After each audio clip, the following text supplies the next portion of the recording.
Good morning, students. I am a lecturer. So, in this video, we have started about the other types of traditional control techniques. In the last video, we have discussed about the first technique, that is budgetary control. In this video, we have discussed the another four types of control techniques. So, one by one, we have discussed about it. So, let's start. First break even point analysis हमने last video में करा था budgetary control. इस वाले में हम करेंगे break even point analysis. कि ब्रेक इवन पॉइंट एनालिसिस क्या होता है, पहले हम यहाँ देख लेंगे. जो शॉर्ट फॉर्म में लिखा होता है कि it refers to that level of production where the total revenue of an organisation equals its total cost. कि ये वो लेवल ऑफ प्रोडक्शन है जहाँ पर जो मेरा टोटल रिवेन्यू है ऑर्गेनाइजेशन का वो इक्वल होता है मेरी टोटल कॉस्ट के.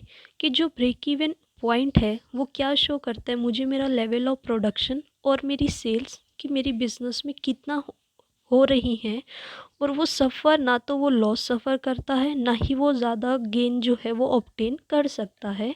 इसको बोला जाता है break even point. It means that जो कॉस्ट ऑफ प्रोडक्शन और जो सेल प्राइस है वो दोनों जो है वो इक्वल होते हैं.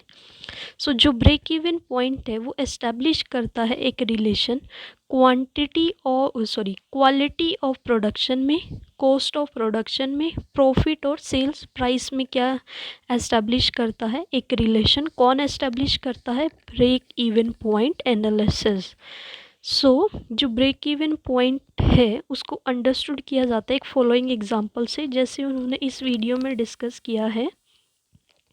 कि हम सपोज कर लेते हैं कि जो कॉस्ट और सेल प्राइस है कंपनी की वो ऐसे है. उसकी फिक्स कॉस्ट जो है वो 5,000 रुपये है, जो उसकी वेरिएबल है वो 5 रुपीज़ पर यूनिट है, और जो उसका सेलिंग प्राइस है वो 10 रुपीज़ यूनिट है. तो इन्होंने ब्रेक इवन पॉइंट का एक फॉर्मूला लगाया. क्या होता है वो?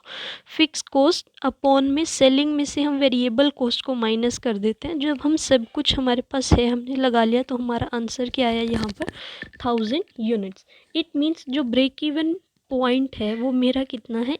1000 यूनिट्स है. हम इसको वेरीफाई भी कर सकते हैं कि ये मेरा सही भी है या फिर नहीं है. कैसे वेरीफाई करेंगे हम इसको? कि जो मेरे टोटल कॉस्ट आई है वो मेरी 1000 यूनिट की है. तो इसको मैं क्या करूँगी, जो मेरी 5000 की फिक्स यूनिट है उसमें मैं इसको प्लस कर दूँगी, 1000 मल्टीप्लाई कर दूँगी 5 की वेरिएबल कॉस्ट को, जो मेरी 10,000 आएगी. सेलिंग प्राइस अभी हमने पढ़ा ना कि टोटल कॉस्ट और जो मेरा सेलिंग प्राइस है वो दोनों इक्वल होते हैं. मतलब कि जो कॉस्ट ऑफ प्रोडक्शन है और जो सेल प्राइस है मेरा वो दोनों जो है वो इक्वल होते हैं.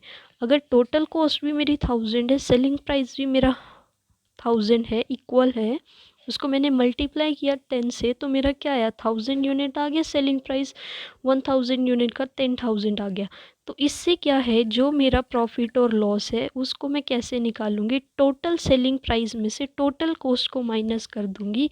जब मैं उन दोनों को माइनस करूंगी मेरा आंसर लास्ट में क्या आ जाएगा? 0. तो ये क्लियर करता है कि दैट जो प्रोडक्शन या फिर जो सेल है मेरी 1000 यूनिट की, जिसका रिज़ल्ट क्या है? ना तो लॉस आया है ना फिर प्रॉफिट.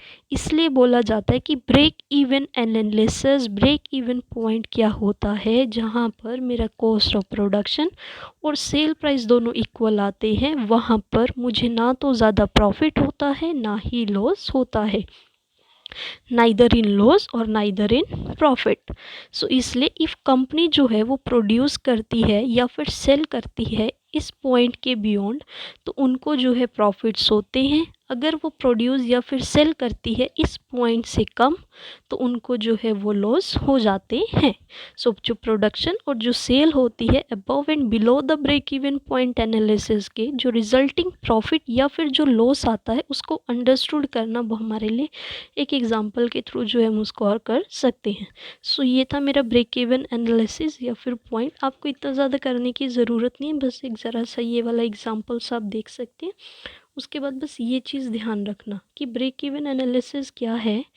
एक वो प्रोडक्शन होता है लेवल का या वो सेल्स होती है जो बिज़नेस जो है वो सफ़र कर रही होती है, जिसमें उनको ना तो लॉस होता है ना ही प्रॉफिट होता है.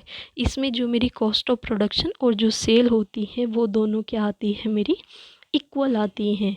ठीक है, अब नेक्स्ट वो करते हैं हम इसका स्टैटिकल डाटा। हमने फर्स्ट किया था बजटरी कंट्रोल, सेकेंड है इसके ब्रेक इवन एनालिसिस, थर्ड आती है इसमें स्टैटिकल डाटा।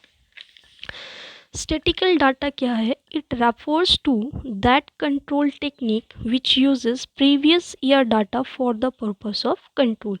कि ये एक वो कंट्रोल टेक्निक है जो यूज़ करती है मेरे प्रीवियस ईयर के डाटा को, किसके लिए? For the purpose of control के लिए, कि मैं पिछले वाला डाटा देखकर जो है अपने इन फ्यूचर को पर जो है वो कंट्रोल कर सकती हूँ। सो इस मेथड में क्या होता है, जो स्टैटिक होता है, जो प्रीवियस ईयर के रिगार्डिंग जितनी भी मैंने वेरियस एक्टिविटीज़ की होती है अपने एंटरप्राइज में, उनको कलेक्ट किया जाता है, उनके ऊपर जो है उनकी कंक्लूज़न तक पहुंचा जाता है, ताकि मैं अगले आने वाले पर्पस, आने वाली फ्यूचर की जो भी मेरी चीज़ें हैं उनको मैं कंट्रोल कर सकती हूँ। फॉर एग्ज़ाम्पल कि जो टेंडेंसी है मेरी सेल की, उसको मैं अंडरस्टैंड कर सकती हूँ on the basis of static के बेसिस पर, रिगार्डिंग कि मेरी सेल्स कितनी हुई थी प्रीवियस ईयर पर। जब मैं उनको एनालाइज कर लेती हूँ, मैं एक कंक्लूज़न पर पहुँच जाती हूँ कि वेदर जो मेरी सेल्स हैं मुझे उनको इम्प्रूव करना है या फिर डिक्लाइन करना है अपने फ्यूचर में। तो स्टैटिक जो है वो प्रेजेंट किया जाता है ताकि मैं उसको जो है इजीली अंडरस्टैंडेबल कर सकती हूँ। जो स्टैटिक है वो रिप्रेजेंट किया जाता है एक डायग्राम की हेल्प से या फिर ग्राफ की हेल्प से, जो कि मोर इफ़ेक्टिव होता है और क्लियर होता है। और वो जो स्टैटिक जो मैं रिप्रेजेंट कर रही हूँ डायग्राम की हेल्प से या फिर ग्राफ की हेल्प से, वो मुझे जो है मेरे कंक्लूज़न तक जो है इजीली जो है पहुंचा देता है, जिससे मैं अपने आने वाले फ्यूचर की जो भी चीज़ें हैं उनको इम्प्रूव या फिर उनको डिक्लाइन कर सकती हूँ। तो इसको बोला जाता है मेरा स्टैटिकल डाटा।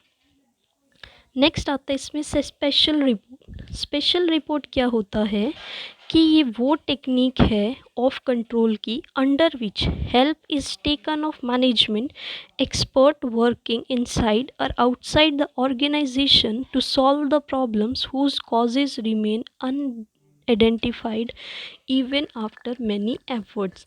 कि ये रेफर्स करता है कि ये वो टेक्निक से कंट्रोल की जिसके अंदर हम हेल्प लेते हैं मैनेजमेंट की, जो मैनेजमेंट के जो भी एक्सपर्ट होते हैं जो वर्क कर रहे होते हैं अंदर या फिर बाहर ऑर्गेनाइजेशन के प्रॉब्लम्स को सॉल्व करने के लिए, ताकि जो मेरी कॉजेज़ आ रही हैं प्रॉब्लम्स को लेके, जो मैं एफ़र्ट्स लगा रही हूँ मैं उनको अनआइडेंटिफाई नहीं कर पा रही, तो वो मेरी हेल्प करते हैं उन प्रॉब्लम्स को सॉल्व करने के लिए। तो स्पेशल रिपोर्ट जो है वो प्रिपेयर की जाती है कंट्रोल करने के लिए मेरी कुछ स्पेशल प्रॉब्लम्स को, कि जो मैं डेली स्टैटिकल रिपोर्ट्स जो है वो मेरी हेल्प नहीं कर सकती मुझे उस चीज़ में डायरेक्शन दिखाने के। तो इसलिए जो है एक स्पेशल रिपोर्ट प्रिपेयर की जाती है हर एक ऑर्गेनाइजेशन में, जिससे मुझे जो है हेल्प मिलती है कि मैं कंट्रोल कर सकती हूँ अपनी कुछ सम स्पेशल प्रॉब्लम्स को।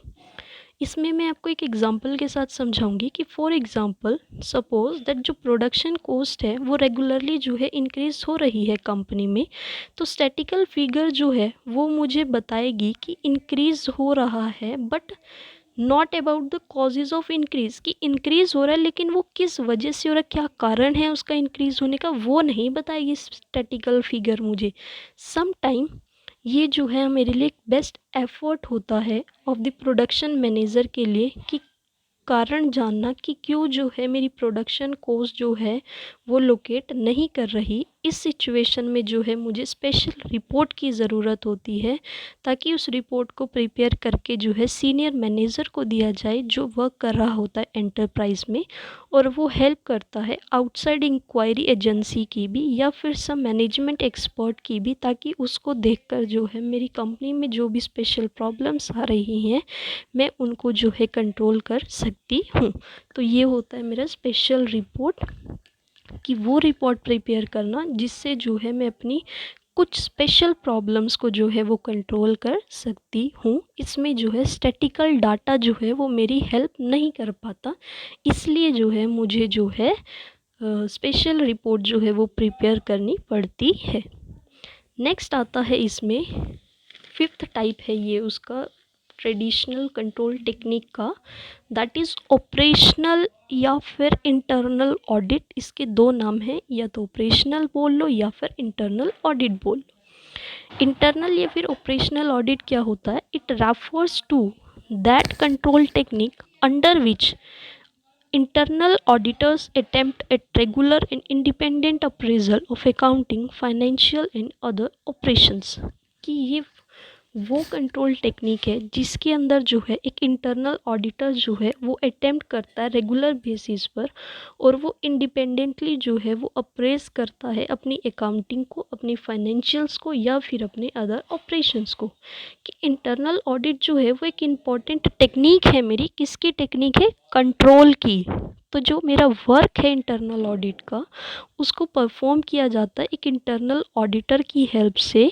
उससे जो मेरे एम्प्लॉयज़ हैं एंटरप्राइज के, वो और ज़्यादा बढ़ते हैं। इससे क्या होता है? वो इंडिपेंडेंटली जो है वो इंक्वायरी करता है कि जो भी उसकी फाइनेंशियल या फिर कोई भी अदर एक्टिविटीज़ को लेके जो है वो इंडिपेंडेंटली खुद के बलबूते पर जो है वो इंक्वायरी करता है। सो अपार्ट फ्रॉम दिस, इसके साथ साथ जो है वो इवेल्युएट भी करता है प्लान एंटरप्राइज का, और हाईलाइट करता है उसकी वीकनेसेस को। किसको हाईलाइट करता है? उसकी वीकनेसेस को। एंड सजेस्ट करता है कि मैं कैसे जो है उससे ओवरकम कर सकती हूँ। सो इंटरनल ऑडिट जो है वो एक रेगुलरली ऑपरेटिंग है, जिससे मेरे एम्प्लॉयज़ को जो है क्या किया जाता है? अलर्ट किया जाता है। तो इसको बोला जाता है ऑपरेशनल या फिर इंटरनल ऑडिट। फिर इसमें नेक्स्ट 6th टाइप आती है मेरी पर्सनल ऑब्जर्वेशन। इसमें क्या होता है कि ये it refers to that control technique under which the managers by periodically observing the subordinates and try to change their negative attitude towards work। कि ये एक वो कंट्रोल टेक्निक है जिसके अंडर जो मैनेजर है वो पीरियोडिकली जो है वो ऑब्ज़र्व करता है सबऑर्डिनेट्स को, और वो ट्राई करता है कि वो उनका नेगेटिव एटीट्यूड को जो है वो चेंज कर सकता है जो उनके वर्क के टूवर्ड्स हो रहा है। उसको बोला जाता है पर्सनल ऑब्जर्वेशन। कि इन रियलिटी में no system of control which can be successfully implemented in the absence of personal observation or supervision। कि असलियत में कोई भी ऐसा सिस्टम ऑफ कंट्रोल नहीं है जो इम्प्लीमेंट किया जा सकता है बिना पर्सनल ऑब्जर्वेशन के या फिर सुपरविज़न के। फॉर एग्ज़ाम्पल, मैं एक कंपनी में वर्क कर रही हूँ, मैं वहाँ पर एज अ सुपरवाइज़र हूँ, और मैंने अपना वर्क जो है वो डेलीगेट कर दिया। मैंने अपनी रिस्पॉन्सिबिलिटीज़, अपनी अथॉरिटी जो है वो सबऑर्डिनेट्स को डेलीगेट कर दी। अब मेरा एक काम होगा कि मैं पर्सनल ऑब्जर्वेशन करूँ, उन सब का काम देखूँ, उनका क्या क्या नेगेटिव एटीट्यूड है टूवर्ड्स को वर्क को लेकर, उसको जो है मैं चेंज कर सकती हूँ। तो उससे जो है मेरा जो वर्क है वो सक्सेसफुली होगा, और वो एफिशिएंट और इफ़ेक्टिव वे में भी होगा। तो इसको यहाँ पर बोला जाता है personal observation. So I hope आपको ये समझ आया होगा। तो इसमें और क्या क्या आता है कि मैं ये फाइंड आउट करती हूँ कि वेदर जो एम्प्लॉयज़ हैं वो वर्क कर रहे होते हैं, तो वो वर्क कर रहे होते हैं तो वो अपना वर्क जो है वो कंप्लीट डेडिकेशन के साथ कर रहे हैं या नहीं, या एंथुसियाज्म के साथ कर रहे हैं या नहीं।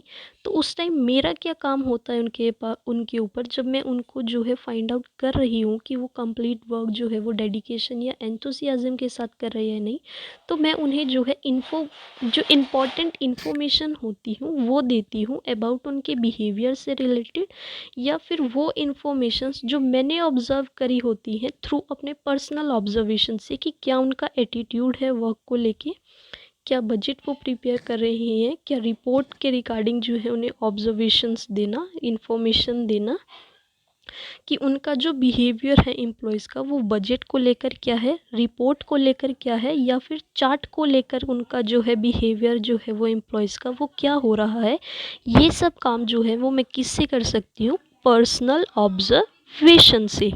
तो मैनेजर जो है वो खुद से जो है वो टाइम टू टाइम जो है वो शुड हर एक के प्लेस ऑफ वर्क के पास जाता है और वो ऑब्ज़र्व करता है एम्प्लॉयज़ के वर्क को, उनकी क्या क्या गुड इफ़ेक्ट्स पड़ रहे हैं एम्प्लॉयज़ को, या कि उनका क्या क्या नेगेटिव एटीट्यूड आ रहा है वर्क को लेकर, उसको जो है वो चेंज करने की कोशिश करता है सब ऑर्डिनेट्स की। किसके? सब ऑर्डिनेट्स के वर्क को चेंज करने की कोशिश करता है।